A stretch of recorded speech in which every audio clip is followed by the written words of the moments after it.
একজন লিবিয়ান যুবক, নাম তার আমির, সৌদি আরব যাচ্ছিল হজ করার জন্য। যেই মাত্র সে এয়ারপোর্টে পৌঁছালো, তার নাম নিয়ে নিরাপত্তা সংক্রান্ত একটি সমস্যা দেখা দিল। নিরাপত্তা বাহিনীর লোকেরা তাকে বলল, একটু অপেক্ষা করো, আমরা চেষ্টা করছি সমস্যাটা সমাধান করতে। এই সময়ে অন্য সব হাজিরা তাদের প্রক্রিয়া শেষ করে প্লেনে উঠে পড়ল, আর প্লেনের দরজা বন্ধ হয়ে গেল। কিছুক্ষণ পর সমস্যা ঠিক হয়, কিন্তু পাইলট দরজা খুলতে রাজি হলো না। প্লেন চলতে শুরু করলো এবং আমেরকে ফেলে রেখে উঠে গেল। অফিসার তাকে সান্ত্বনা দিয়ে বলল, মন খারাপ করো না, হয়তো এটা তোমার কপালে ছিল না।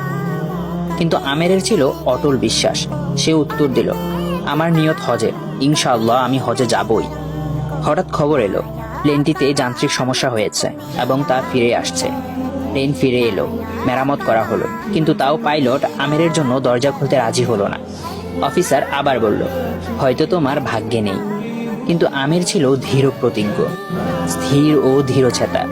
সে বলল, আমার নিয়ত হজের, ইনশাআল্লাহ আমি হজে যাবই। প্লেন আবার উড়ে গেল।